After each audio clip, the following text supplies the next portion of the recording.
When the storm clouds gather and grow dark over the island, the Dahan look to the skies.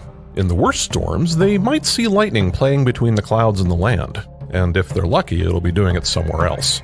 Lightning's power brings destruction. There are very few spirits that can bring devastation on the same scale as lightning, and no others that can act quickly on the same scale. I'd call it a low-complexity study in extremes. When you're playing lightning, you'll often take all of your actions in the fast phase thanks to its special rule, but that leaves you with not much to do during slow.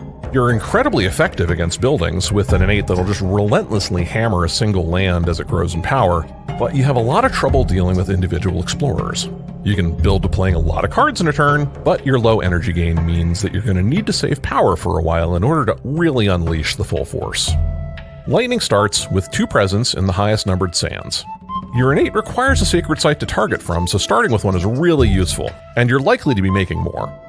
Like all of the starting spirits, lightning gets 1 of its growth options. You can reclaim, which gives you a new card and energy.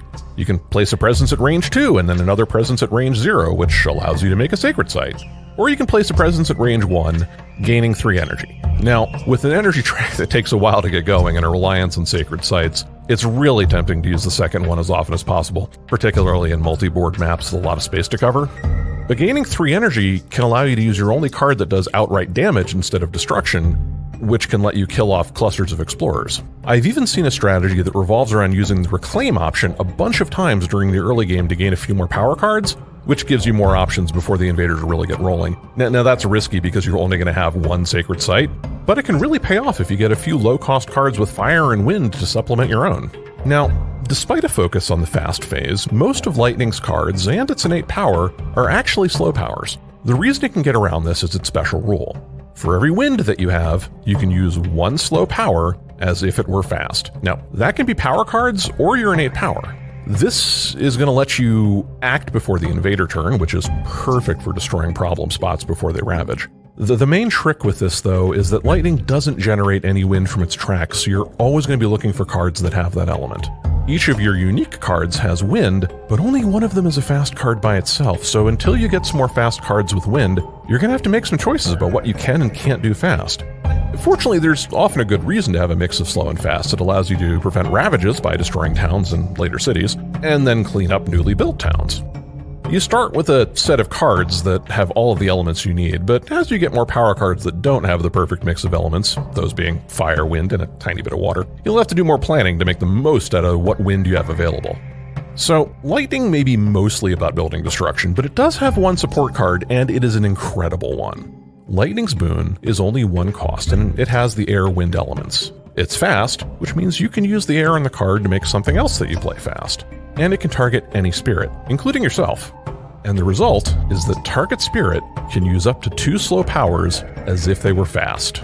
You can use this on yourself to make some slow powers fast if you don't have the wind to spare, but the potential usefulness of this card when used on other spirits is just beyond compare. Being able to use slow powers fast can significantly alter the landscape before the invader turn. Every minor slow power that moves invaders or Dahan around becomes a tool for preventing builds or ravages or setting up counterattacks. And being able to destroy or damage things outright can be the difference between getting or not getting a fear card. When you get major powers in the mix, well, that can be the sort of thing that makes the difference between a blighted island and a flourishing one, albeit with a bunch of smoking craters and lakes where the invaders used to be. I've found that the endgame strategy for Lightning is a lot like the early game strategy for Lightning. You find buildings and you obliterate them. You're going to pick up new powers as you go, but with an innate that requires a heavy investment in fire and wind, and a special power that uses wind, the cards you're most likely to look for are the ones that supplement destruction by generating fear or dealing damage or moving things into range for destruction. The major thing that a late game Lightning player is going to need to do is watch out for its range. You've got so much destruction available, and you rely on sacred sites for most of your targeting, so it's really easy to run out of enemies within easy reach. It's tempting to do everything fast all the time, but sometimes in the endgame it can be much more effective to hold a few powers in reserve for after the build phase. Your innate's a slow power, and while you're often going to make it fast, it can be really useful for fear generation to allow a town to build a city and other spirits to move invaders together so you can hammer them into dust.